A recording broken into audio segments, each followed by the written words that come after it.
Hi guys, so this is 38 weeks, 38 and a half. I probably won't do a 39-week video because I'm so ready for the baby to come, and I probably won't make it to that time. So there's the baby. Ooh, he's so cute. And from the front.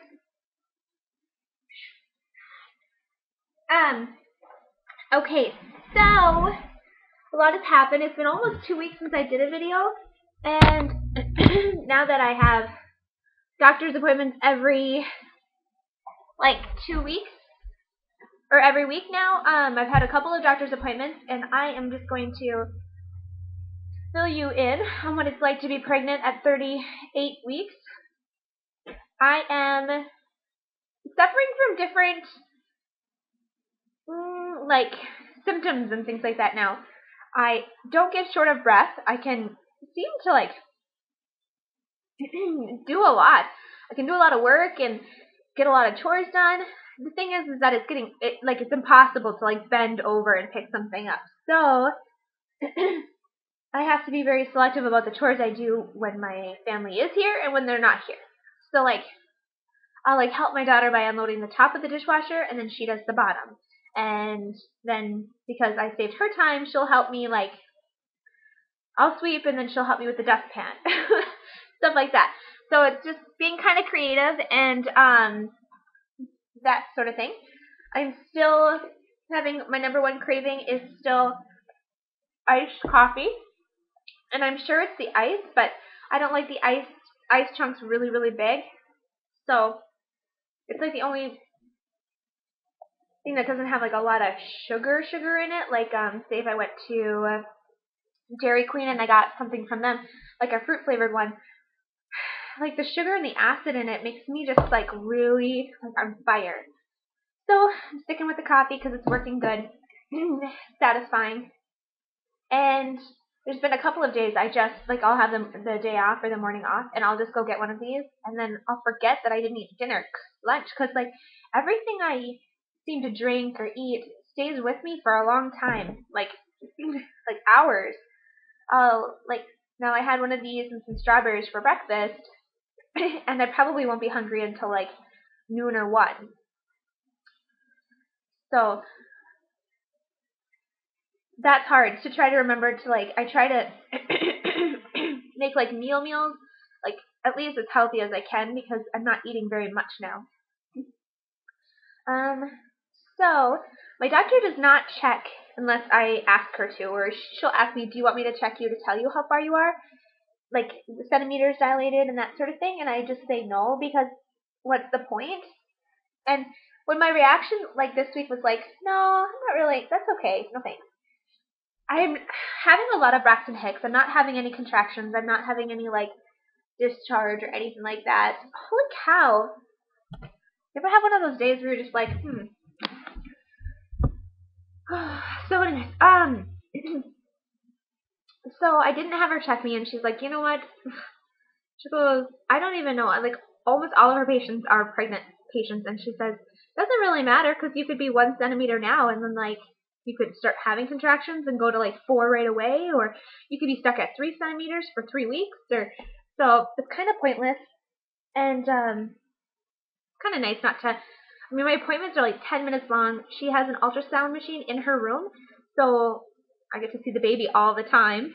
And last week, so this is 1 week from today, actually.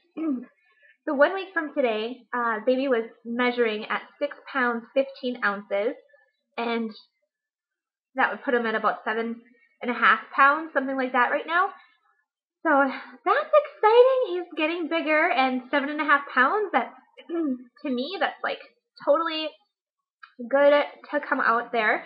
My first daughter was 7 pounds 12 ounces, and my second daughter, or 7 pounds 10 ounces, and my second daughter was 7 pounds 14 ounces, I think. So both were under 8, and I like to think that my body carries under 8-pound babies. So I'm hoping he'll come anytime now. Both of my daughters were also born on Thursdays, and today is Thursday. So that's kind of interesting. If he would come today. I do work until 10 o'clock tonight on the computer from home, so he could come after that. Or I could, like, that would be perfect. Let's see, what else? So he was measuring really good. I'll try to clip in a photo so you can see what he looks like. The photos are harder to, like, you think with the baby getting bigger, it'd be like, oh, so much more fun to have an ultrasound.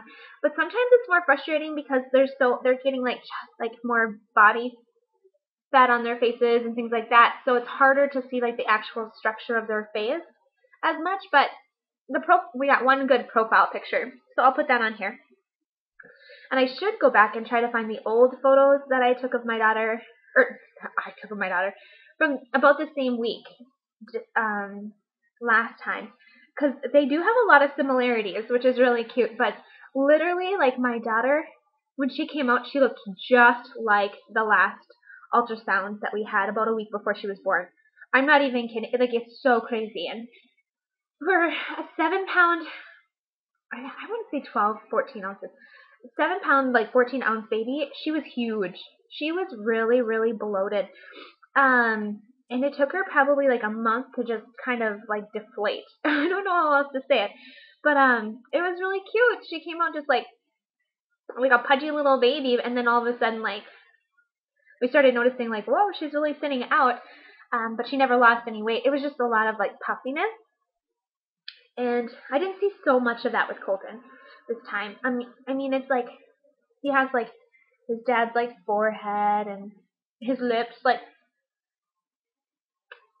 both Caitlin and him both suck on their lower lip when they were in the womb.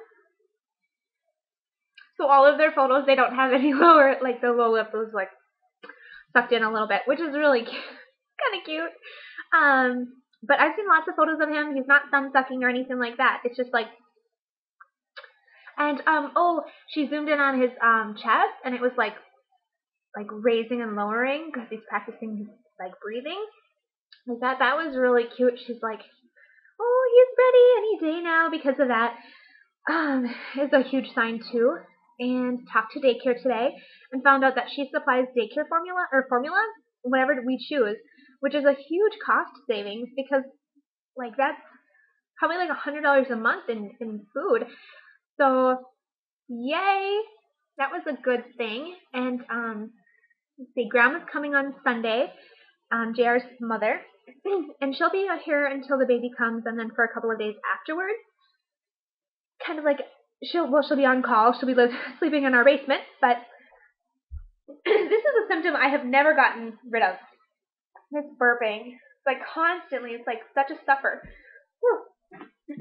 So she'll be staying with us, so then we don't have to worry about birth plan at all. Like we'll just get up and go whenever we want to, or we need to. And I'm really looking forward to getting to that point. So I'm just kind of hoping he actually doesn't come until like Sunday or Monday.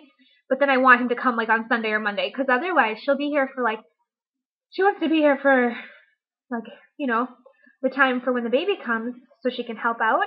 But she also wants to be here afterwards. So it's like, that's a long time to have visitors. We'll be having visitors for like a month then, if he doesn't come soon after she's here. And then my mom is coming for 2 weeks afterwards. And we have both been blessed with moms that don't work right now, so they can kind of drop life and come here. We live like 4 hours away from family, so it's kind of stressful because we are kind of counting on friends and like daycare providers to kind of help us depending on what time of day the baby comes. And because we're such a family-oriented family, like I probably email my mom like 4 times a day. I invest a lot of time and effort into my family and a lot of the friends that I had like in college and stuff, and they don't live here. So I don't feel very like as close to some of the friends here that I could if I like invested a little bit more time, but it's kind of hard to be like, oh hey, can you do me like this huge favor? It's 3 o'clock in the morning, where it was like, if it was my mom, I'd be like, okay, you're expected to be here because you're my mom. But my little brother's going off to college, so she wouldn't, and they're doing like tours of the college and stuff in another city, like 3 hours from here, so she really couldn't come early, so that's why JR's mom's coming early. Alright, so other symptoms. I asked the doctor because I'm so nauseous. Like I had just mentioned, I can't eat. Like oh, you guys, I'm still throwing up like all the time. And it's like not like when he's moving, it's just like I'm just so nauseous. So she gave me something to help with that. But the first day I took it, like instant. Like, I mean, I got the prescription at Target, and I was driving home, and by the time I got home, I was so dizzy, and I swear I was sweating. I couldn't even, I mean, I had to get out of the car and come inside and sit down, but, so that did nothing, because who wants to be dizzy and sweating, and I was still nauseous. So, nix that idea. Thank goodness the prescription was only like $7, because I'm not taking it. And then I switched from Pepcid C to Zantac 75, and holy cow, like it's so expensive. I paid I don't know, like $8 for 10 of them or something, and I take like 2 a day. So that's kind of an expensive little box of whatever. Now I'm not sleeping very good because I am having dreams that I'm going to labor all night long. Like the other day I woke up and I'm like, where's my baby? Like, I totally went through labor and I have no babies. That sucked. Last night, I swear I was leaking amniotic fluid, which I wasn't. So I woke up like 4 times thinking, oh my god, my water broke. Guys, my water broke with my first one right here in the kitchen. And it was like whoosh. I know what it's like when your water breaks.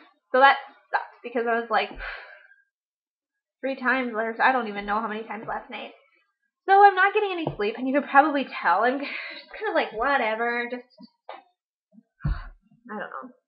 I'm going to have a lot of, work to do, because as soon as this baby starts contracting, I'm going to have to, grab my hospital bags and start shoving stuff in them, because I bought, 2 of everything. I bought an extra deodorant to put in there, so I don't have to worry about it, but then my deodorant just ran out, so now I have to go back and get that out of the hospital bag, and I mean, I'm glad I packed my hospital bag. In fact, I could do a hospital bag video. I might as well.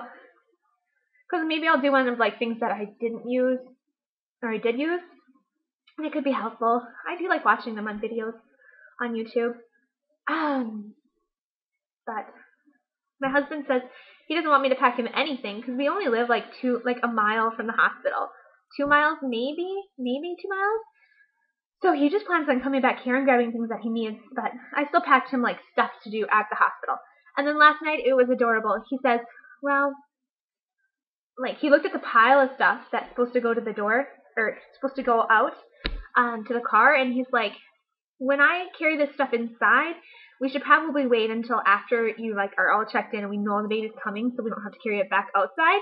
And I said, yeah, that's a really good idea. And then he says, do you have, one bag that you're going to need? You know,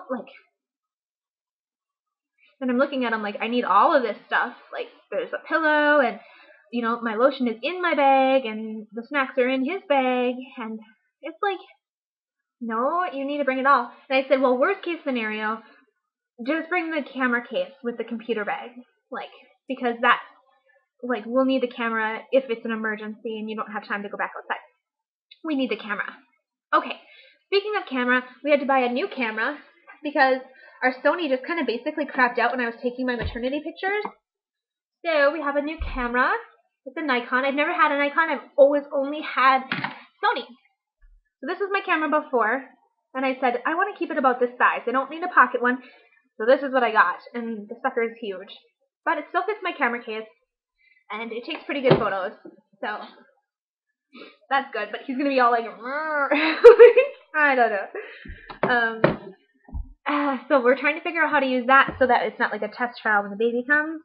And we just got that a couple days ago, so he's been taking a lot of really dumb pictures, and actually, it's kind of cute because he's all Mr. Photographer. He's been outside taking pictures of the branches, and it has an amazing zoom, so you can zoom across the street and get the birds and stuff.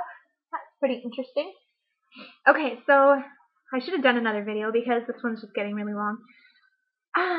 Ready for Colton? Yes, we are. We have the car seat now installed, and his little baby blanket in there, and every time we drive, Caitlin's checking out the baby's car seat. She thinks that's pretty cute. And then I went to Target the other day and picked up a toy for each of the kids to give to Colton when he's born. And Caitlin's toys that she's allowed to play with Colton are like in a little basket, and they're all like really soft toys because she's 2.5 and she's kind of aggressive. So those are the toys she's allowed to play with Colton, so in case she drops them on him, they're just like really light little toys. That's cute. I might not be making another video until after the baby comes, and when he comes, I will show you pictures because he's gonna be so cute. So anyways, I'm going to cut this off, and maybe I'll go do like a hospital video, because now that I'm videotaping, I'm kind of like in the mood to just kind of get it all over with. But thanks for watching, guys, and wish me luck. This baby is giving me tons of Braxton Hicks, and it's getting really frustrating because I can tell the difference between contractions and Braxton Hicks, but it's really frustrating because these Braxton Hicks are making me exhausted, and I'm kind of getting like over it. So anyways, bye guys.